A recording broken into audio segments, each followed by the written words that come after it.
Hi friends, welcome back to my channel. My name is Adrienne and I normally talk about books, but today I'm going to be talking about why INTPs are so annoying. I am an INTP and I'm super into the Meyers Briggs personalities right now.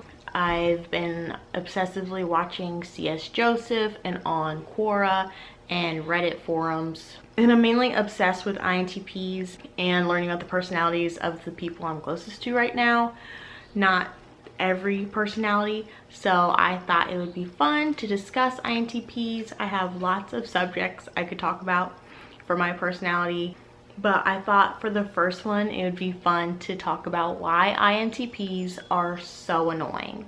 I feel like I'm a bit of an expert on this because I myself am very annoying and my friends and family sometimes point out when I'm being really annoying. And I actually think it's fun, especially reading in forums of other INTPs' experiences and how other people perceive us, and I'm not offended by it. I know when I'm annoying, and I know that a lot of these traits are also what my strengths are. It's just when your personality traits, you know, are in a good place, you might be great and it might help you achieve, and then other times they make you annoying and make you a bother to other people. So these are just some of my opinions. Obviously these won't apply to all INTPs, and I'm using myself as an example, so they're very specific to me. If you disagree or agree, let me know. But if you're an INTP, I hope this will help you have someone to relate to. And then if you're dealing with an INTP, maybe it'll help you understand why we're annoying and maybe help you realize we don't have bad intentions, we just can't help ourselves. So the first thing, which is one of the biggest reasons I feel like we annoy other people, is that we have such a keen eye for imperfection. So whether that's physical things we can see, things we hear, things that people say, we notice mistakes all of the time. Not only do we see mistakes, we also can't help but to point them out to others. And in our mind, we would want to know if we were making mistakes so that we don't look stupid. So we figure you probably want to know too, and even if you don't, I mean, you just need to know because you're wrong, so we have to tell you. Part of the reason why it's annoying is because we might not be an expert at something, but we can still see flaws. So say I know a song, you know, say I've heard this song 10, 20 times. I know it pretty well. If I hear an expert play that song, you know, on an instrument or something, I can tell if you play the wrong note, if the tempo is wrong in a certain place, if the rhythm is off. Like, I know you're the expert, but I can still see your flaws. Also, when it comes to speaking, INTPs are so annoying at pointing out your flaws in grammar or your misuse of vocabulary. And honestly, we're not trying, well, sometimes we are trying to just correct you and let you know that you're wrong, but other times we're truly trying to understand what you're saying, and we can't understand you if you're using the wrong word, or if we are interpreting it in a way that's like, I don't think that's what you mean, or if that is what you mean, can you explain, because that doesn't make sense. You know, if you use the wrong vocabulary with us, we will definitely correct you and let you know the right word that you should have used. And then INTPs love facts and information. So if we hear you say something wrong, and we're comfortable enough to correct you, we will. Like, if my sister and her husband are arguing over a factual matter, I can't help, I know it's none of my business, but I will jump in and correct the wrong person. Like, we could end this right now because this is what actually is right or wrong that you guys are arguing about. Like, I can't help it. And I know it annoys people, especially feelers, whenever you confront them with facts, but I can't help but point them out to you. The other thing about that makes us annoying is that sometimes we make people feel like they're stupid, or that we are condescending and that maybe we think they're stupid because we're correcting them. But I feel like we're kind of correcting you because we don't want you to be stupid. So even though we have this extreme eye for detail for flaws, for some reason, especially for me, I don't see other things. Like, I'm completely oblivious to my surroundings. I'm not observant. I don't notice things unless they're flaws. So especially if there's something new that it fits in place well enough that it doesn't look like a flaw, or it's new but I've seen it before, then I may not notice it. For example, if you started growing a beard for the last 10 weeks, but you know, I've known you for 2 years, and 10 weeks ago you didn't have a beard, but your beard's long now after 10 weeks of growth, and then you shave it off and I see you, I may not notice that you shaved your beard off, because to me, you still look like you because I've seen you without a beard before. So my mind may not register that something's wrong or different because you don't look different to me, because that version of you is still in my head, if that makes sense. So sometimes people get offended whenever they make a physical change and you don't notice, and I have to ask you like, hey, do you like my haircut? And I'm like, oh, you did get a haircut, didn't you? Or sometimes I don't do that. I'm like, wait, what haircut?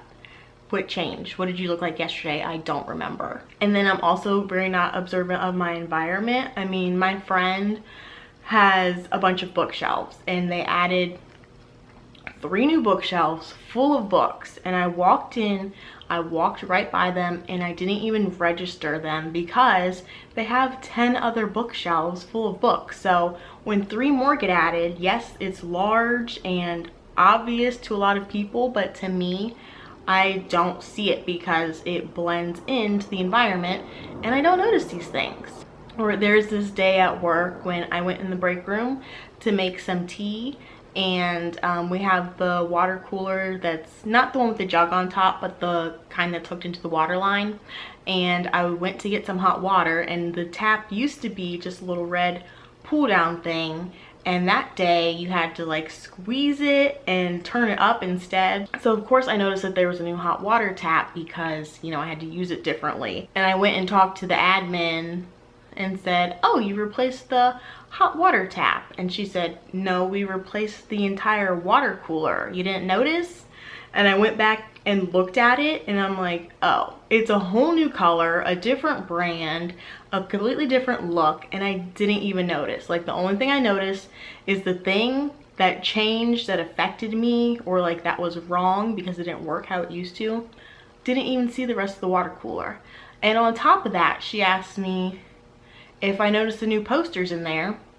What posters? Went back in there, and the walls that were formerly empty now had 5 safety posters on it. But my office has safety posters around in multiple places, so seeing new safety posters on a formerly empty wall just didn't register. So as much as it doesn't bother me that I don't notice these things, I know it drives other people crazy, especially when they do stuff that they're expecting you to notice and that they want you to notice and appreciate. But it's hard for us, okay? We often only see flaws.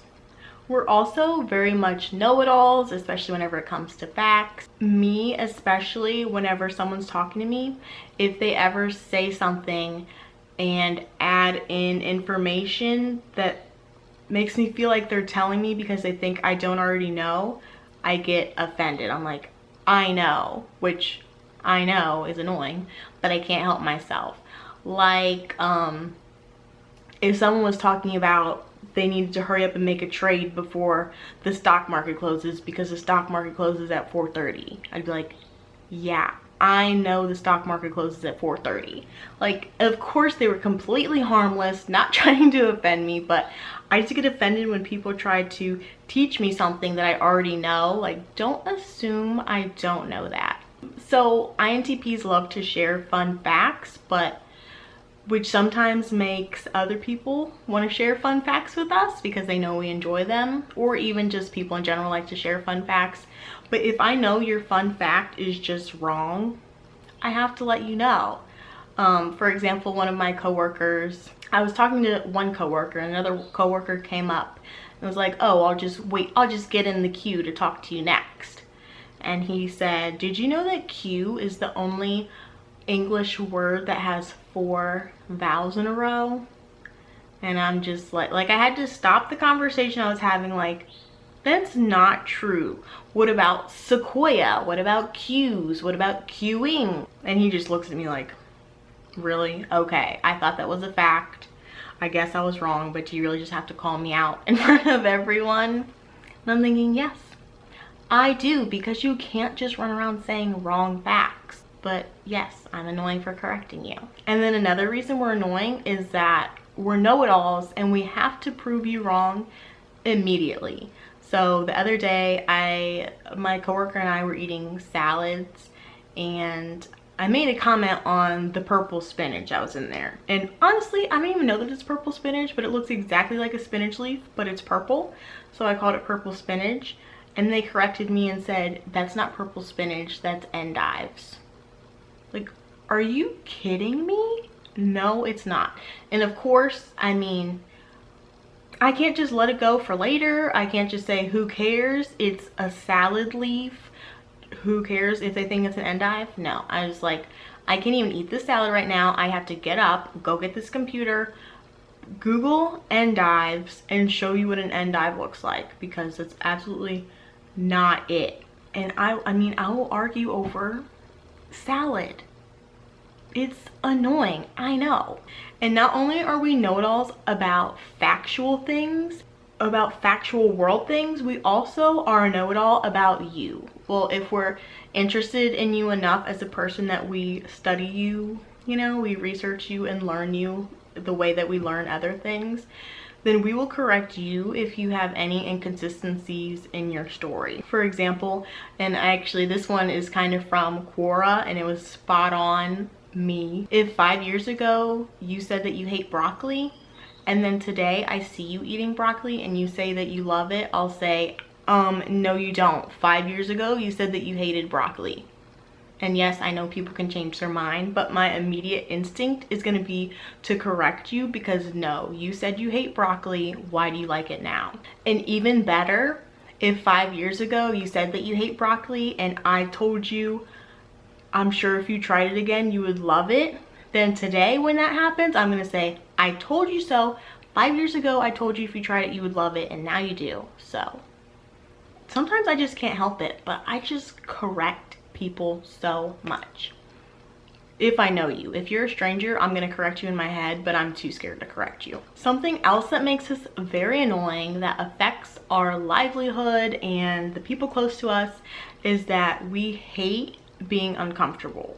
Whether it's physically, socially, emotionally, we just hate discomfort.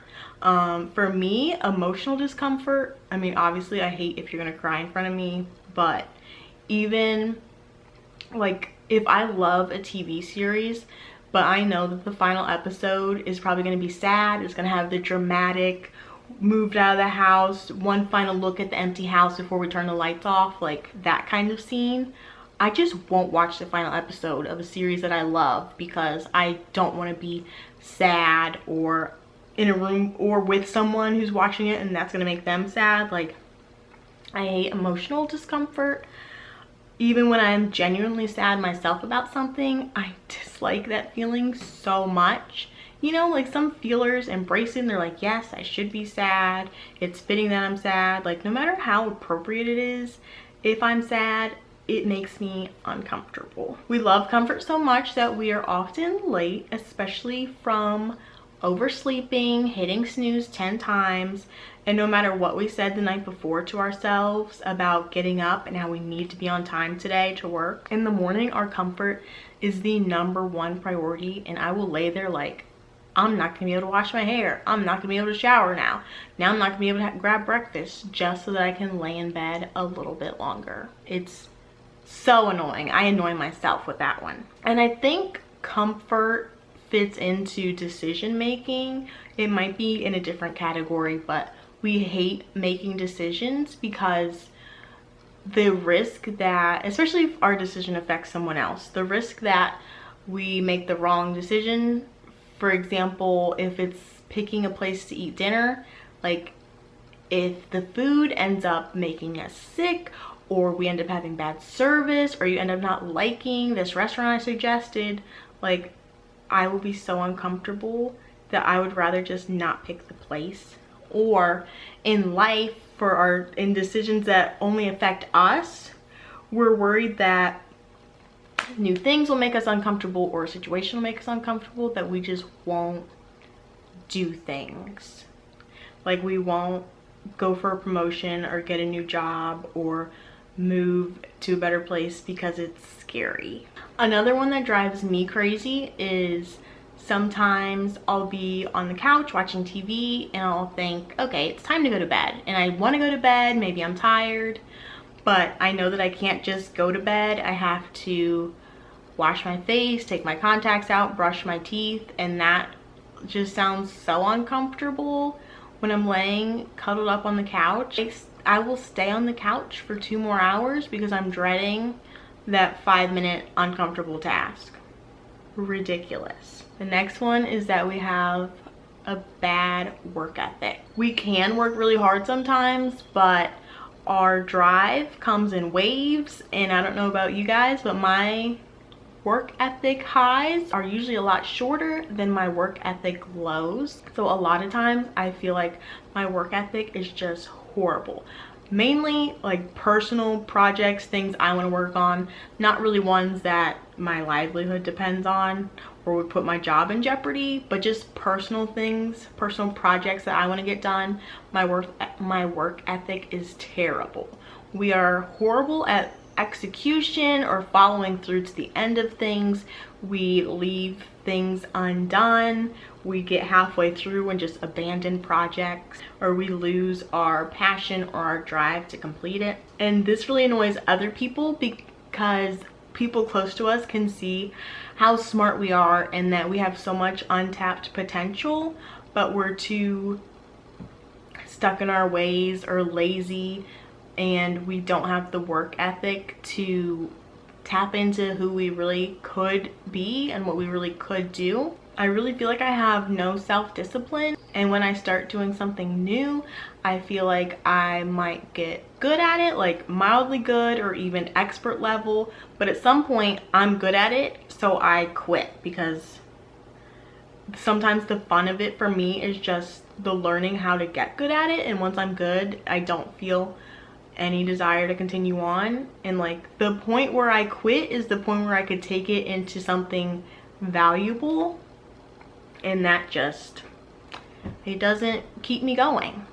And I know for INTPs, some people are more confident in themselves than other ones, and I feel like in some categories for me, like I'm very confident or impressed by myself for some things, and that still doesn't matter. So for example, I like to write, well, kind of. Whenever I can make myself write, I like to write. And I feel like I have great story ideas that would make awesome books. I've went back and read some of my writing before, and I'm just like, wow, I'm a great writer. These are really good story ideas. And like, I honestly feel like if I would just sit down and complete the book, write the whole thing, it would get published and it would be a successful book. But for some reason, even though I know that or I think that, I still cannot execute. Like, I read some of my writing a couple of weeks ago, loved it, and I haven't written a word since then. Like, how does that not motivate me to do it? If you really think it's good, why in the world aren't you doing it? Great question. I'm working on finding the answer to that. Something super annoying about us, especially for people that we live with, is that we are lazy and messy. And if you're looking behind me, yes, it's clean. And I've actually found ways to help myself be less messy. For example, if I have visitors over that I don't feel comfortable being messy on, that is a great motivator for me. If I have someone coming over and it makes me clean.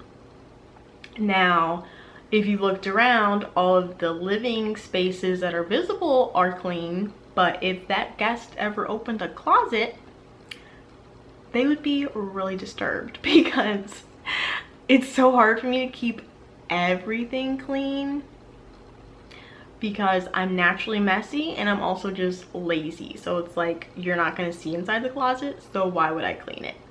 and I've lived in this apartment for 7 months and I have 6 boxes that are still packed because I'm lazy. I saw this meme the other day that said, we're too bored to do nothing, but we're too lazy to do something. And that is spot on accurate. But I feel like we're often just in this limbo of not doing anything productive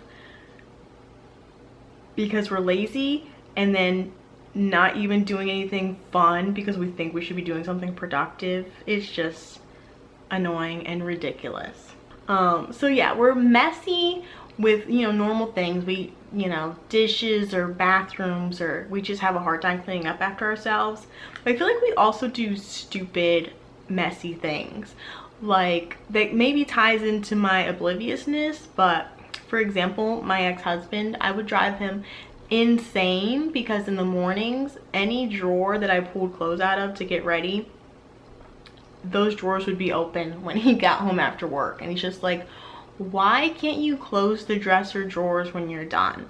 Or why can't you close the cupboard after you grab a dish out of there? Like, I don't know. Honestly, I came home from work the other day and I had left the fridge open all day. Like, that's just, I annoyed myself in that instance.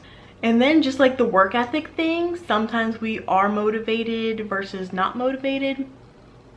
So we might get really messy and let things accumulate, but then once the accumulation makes us uncomfortable enough, then we might clean it. For example, if all of your dishes are dirty, but they've accumulated so much you can't use the sink, or you don't have any dishes to use, then you might clean all the dishes. Or my current situation, I let my laundry get out of control. I honestly can't open my closet door all the way because the clothes are piled up so high. But now that I'm running out of socks and underwear, I'm having a whole laundry day where I'm gonna get my entire closet in order. Sometimes we have to truly be suffering and uncomfortable to make us motivated to clean. It's so stupid. The funny thing is, we're so logical that there's so many daily tasks we could do to improve our lives, and we might sit here one day and think like, I should start doing this, this, and this every day, and my life would be easier, and I would be able to leave for work on time and all these things. But we're probably not going to do it. We're probably not going to ever execute that and add it into our lives because we're just a little chaotic. So those are all of my main examples of reasons why INTPs are annoying. There's also a handful of other reasons or things that people complain to me about. For example, our apathy. We're extremely apathetic. We can be really indifferent to people. We take things very literally. So mean what you say and don't expect us to understand connotations. We're literally interpreting your words exactly as you say them. And also, when you tell us things, you can't leave room for interpretation because INTPs' minds work a bit differently than everyone else's. So the way that we interpret it is going to be different than the way you expect us to interpret it. We also can be very unreactive and not emotive. Like, if you are trying to impress us and you play your masterpiece for us and you look over and we're just sitting there like,